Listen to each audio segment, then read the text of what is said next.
Hollywood itself is a word. The word is interesting because it's a word that comes from a pagan. Hollywood is the holy wood, and it was the wood that the magical wands were made out of in the pagan sorcery, magic.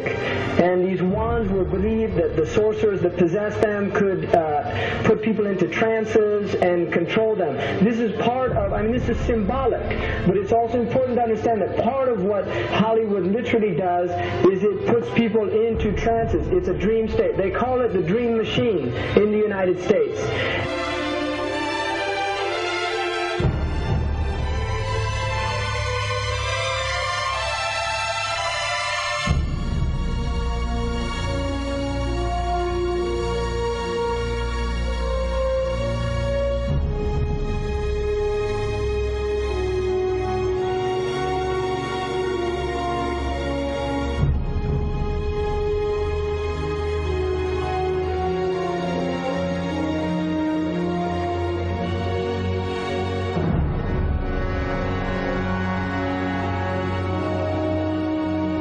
Creates fantasies for people. It puts people into these things. Now, one of the things is interesting that in the part of what's done in movie theaters, in darkened rooms where people watch television, is literally a trance state that occurs through what's called suspended state of disbelief. You enter into a state, you suspend your disbelief and enter into a state whereby you begin to believe what you internally realize is imagination.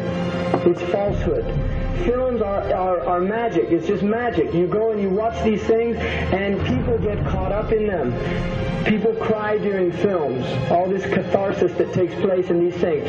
Many of the films, and this is an important element in the control mechanism, is literally allow people to go and have certain type of catharsis as a purging experience, which Aristotle talks about the necessary element. One of the necessary elements of tragedy is to create this cathartic experience. And this is why a lot of the films, especially also news and things like this is why news is very important in this culture.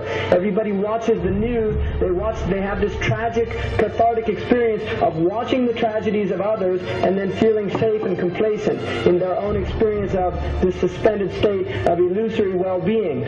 So these are very intricate and sophisticated methods. Now, I think it's dangerous, although there are elements, there's concerted efforts that take place, there's also a lot of people that have similar worldviews that aren't necessarily working together in concerted efforts.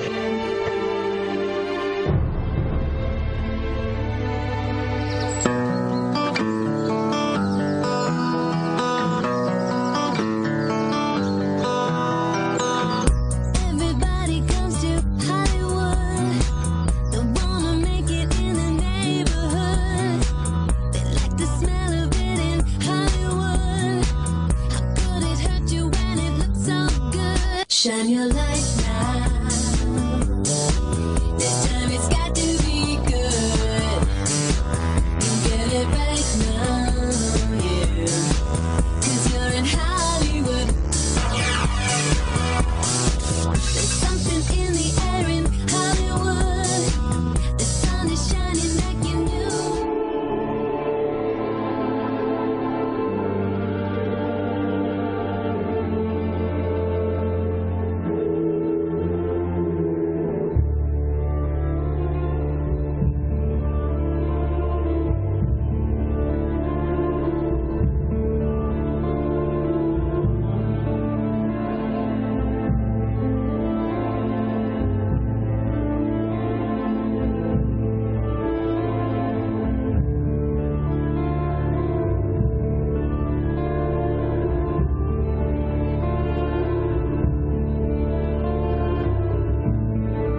not supposed to be up here. Looking at that? I just wanted to know. No.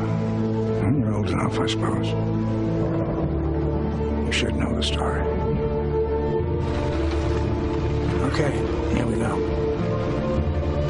It was 1832. On a night much like this.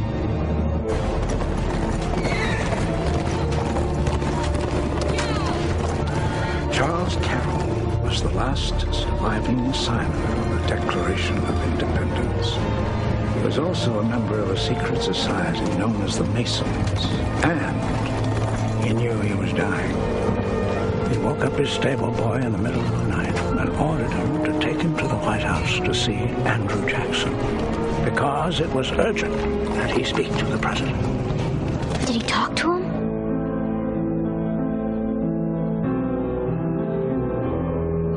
No, he never got the chance. The president wasn't there that night. But Charles Carroll had a secret. So he took into his confidence the one person he could. My grandfather's grandfather, Thomas Gates. What was his secret? A treasure. A treasure beyond all imagining.